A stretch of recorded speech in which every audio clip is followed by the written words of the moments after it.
കഴിഞ്ഞ ദിവസമാണ് ഈ മലയാളിയായ വിവാദ ഇടപാടുകാരൻ അദ്ദേഹം ഈ രാജേഷ് കൃഷ്ണ അദ്ദേഹം ഈ സമ്മേളനത്തിലെത്തിയതും പിന്നീട് ഒരു അസാധാരണ പുറത്താക്കലുമൊക്കെ നമ്മൾ കണ്ട ദിവസം കൂടിയാണ് ഇന്നലെ. അപ്പോൾ അതുമായി ബന്ധപ്പെട്ടുള്ള പുതിയൊരു അപ്ഡേറ്റിലേക്കാണ് നമ്മൾ ഇനി പോകുന്നത്.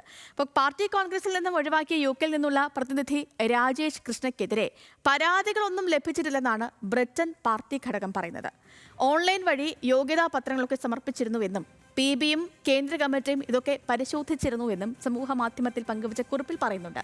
രാജേഷ് കൃഷ്ണയ്ക്കെതിരെ പരാതി ബ്രിട്ടൻ ഘടകത്തിന് ലഭിച്ചെന്ന ഇളമരം കരീമിന്റെ വാദം തള്ളിയാണ് ഇപ്പോൾ പ്രസ്താവന പുറത്തു വന്നിരിക്കുന്നത്. ഇതുമായി ബന്ധപ്പെട്ടുള്ള വിവരങ്ങളുമായി മഹേഷ് ചന്ദ്രനാണ് നമുക്കിപ്പം ചേർന്നത്. Mahesh, good morning. ഈ രാജേഷ് കൃഷ്ണ സമ്മേളന പ്രതിനിധിയായി എത്താനിടയായ സാഹചര്യം, അതിനി സമ്മേളന കാലയളവ് കഴിഞ്ഞാൽ പോലും അതുമായി ബന്ധപ്പെട്ടുള്ള വിവാദങ്ങൾക്ക് ഒരു ശമനമാകും എന്ന് കരുതാൻ കഴിയില്ല. കാരണം അത്രമേലായിരുന്നു കഴിഞ്ഞ ദിവസമൊക്കെ നമ്മൾ കണ്ട പ്രതികരണങ്ങളും കാര്യങ്ങളും ഒക്കെ. അപ്പോൾ ഈ പാർട്ടി കോൺഗ്രസിന് എത്തിയ നമ്മുടെ ഈ രാജേഷ് കൃഷ്ണയെ കേന്ദ്ര കമ്മിറ്റി തിരിച്ചയച്ചതിന് പിന്നാലെ ഇയാൾക്ക് കേരളത്തിലെ ചില ഉന്നത നേതാക്കളുമായി അടുപ്പമുണ്ടെന്ന പരാതികളൊക്കെ വന്നിരുന്നു. ഇന്നിപ്പോൾ എന്താണ് ഇതുമായി ബന്ധപ്പെട്ടുള്ള പുതിയ update? Good morning Sethu. Rajesh കൃഷ്ണയ്ക്ക് എതിരെ പരാതികളൊന്നും തങ്ങൾക്ക് ലഭിച്ചിട്ടില്ലെന്നാണ് ബ്രിട്ടൻ പാർട്ടി ഘടകം പറയുന്നത്. ഇന്ന് വരെയും ഈ സമയം വരെ ഒരു പരാതിയും ബ്രിട്ടനിലെ അയർലൻഡിന്റെയും പാർട്ടി ഘടകത്തിന് ലഭിച്ചിട്ടില്ല.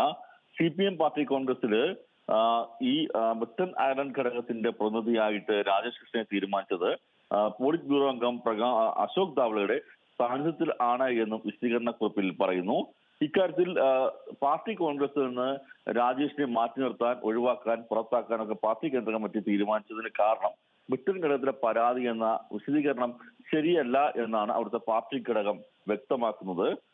ഇന്നലെ മാധ്യമങ്ങളോട് സംസാരിച്ച കേന്ദ്ര കമ്മിറ്റി ഇളമരം കരീം പറഞ്ഞത് ബ്രിട്ടൻ ഘടകത്തിൽ ലഭിച്ച പരാതിയെ തുടർന്നാണ് രാജേഷ് കൃഷ്ണയെ പാർട്ടി കോൺഗ്രസിൽ നിന്ന് പുറത്താക്കിയത് എന്നാണ്. അത് ശരിയല്ല എന്ന വിശദീകരണമായാണ് ഇപ്പോൾ ബ്രിട്ടൻ അയർലൻഡ് ഘടകം രംഗത്ത് വന്നിരിക്കുന്നത്. ഈ രാജേഷ് കൃഷ്ണയ്ക്ക് എതിരെ ഈ തരത്തിൽ നടപടി സ്വീകരിച്ചിട്ടുണ്ട്. ആ നടപടിയെ കേന്ദ്ര കമ്മിറ്റി നടപടിയെ അവിടുത്തെ പാർട്ടി ഘടകം അംഗീകരിക്കുന്നതായിട്ടും ഈ വിശദീകരണ കുറിപ്പിൽ പറയുന്നുണ്ട്. സേതു. ഓക്കെ മഹേഷ്, വ്യക്തമാണ്.